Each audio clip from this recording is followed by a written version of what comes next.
শুধু শীতকালেই কেন, ঘরে যদি নারকেল থাকে তাহলে সবকালেই কিন্তু এই রেসিপি করা যায়। তো ঘরে একটা নারকেল ছিল, সেটাকে ফাটিয়ে ছোট টুকরো করে কেটে নিয়েছি। দিয়ে দিচ্ছি একটা মিক্সির বাটিতে নারকেলের টুকরোগুলি, 2 চামচ আমুল স্প্রে আর 2 চামচ চিনি দিয়ে ভালো করে মিহি করে ঘুরিয়ে নেব। মিক্সির বাটিটা আমার এখানে ছোট হয়ে গেছিলো দেখে আমি বড় মিক্সির বাটিতে নিয়ে নিয়েছি। তো বেশ মিহি করে ঘুরিয়ে নিয়েছি। এইদিকে গ্যাস ধরিয়ে গ্যাসে কড়াই বসিয়ে তাতে দিয়ে দিলাম 1.5 থেকে 2 চামচ মতো ঘি। ঘিটা ভালো করে গরম হয়ে গেলে সেই পেস্ট করা নারকেল দিয়ে দেব এখানে খেজুরের গুড় দিয়ে ভালোভাবে নাড়িয়ে চাড়িয়ে বেশ কন্ডা তৈরি করে নেব। তো কন্ডাটা এখানে পুরোটাই রেডি হয়ে গেছে।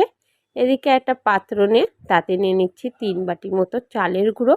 এখানে আমি সেদ্ধ চালের গুঁড়ো নিয়েছি আর সামান্য একটু নুন দিয়ে ভালোভাবে চালটাকে মিশিয়ে নিয়ে অল্প অল্প করে গরম জল দিয়ে চালের গুঁড়োটাকে একটা ডো তৈরি করে নেব। এবার কিছুক্ষণ রেস্টে রাখার জন্য একটা ভেজা সুতির কাপড় দিয়ে ঢাকা দিয়ে তার উপর একটা বাটি দিয়ে ঢাকা দিয়ে রেখে দিয়েছি। প্রায় 15 থেকে 20 মিনিট রেস্টে রেখে তারপরে দেখো খুব সুন্দর সফট আর সুন্দর হয়ে গেছে কিন্তু মাখাটা।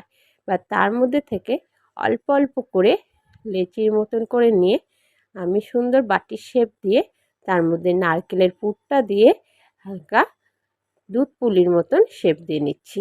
হ্যাঁ, তোমরা বুঝতেই পেরেছো, আজকে বানাতে চলেছি দুধ পুলি। তো এইভাবে আমি সমস্ত পুলি পিঠেগুলো তৈরি করে নিয়েছি। গ্যাস ধরিয়ে গ্যাসে কড়াই বসিয়ে তাতে দিয়ে দিলাম 1 লিটার মতো দুধ।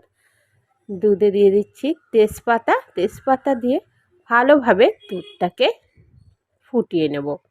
বেশ ভালোভাবে দুধটা ফুটে আসলে স্বাদ অনুযায়ী চিনি দিয়ে দেবো।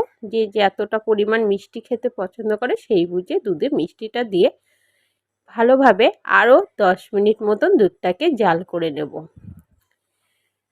দিয়ে দেব একে একে পুরি পিঠেগুলি দিয়ে কিছুটা কন্ডা আমার এখানে বেঁচে গেছিলো, সেই বাকি কন্ডাটাকে দিয়ে দিয়েছি। খেতে খুব সুন্দর লাগে। এবার মিনিমাম 5 থেকে 10 মিনিট ভালোভাবে জাল করে নেব। যখন হয়ে আসবে পুলি পিঠেগুলো একদমই দুধের উপরে ভেসে উঠবে। তো এই পর্যায়ে গ্যাসটাকে বন্ধ করে দেব। ঠান্ডা হয়ে গেলে পরিবেশন করব। দেখেই বুঝতে পারছো কতটা সফট আর সুন্দর হয়েছে। চামচ দিয়ে চাপ দেওয়ার সাথে সাথেই কিন্তু কেটে যাচ্ছে। তো এই সুন্দর দুধ পুলির রেসিপি কেমন হয়েছে অবশ্যই কিন্তু কমেন্ট করে জানিও।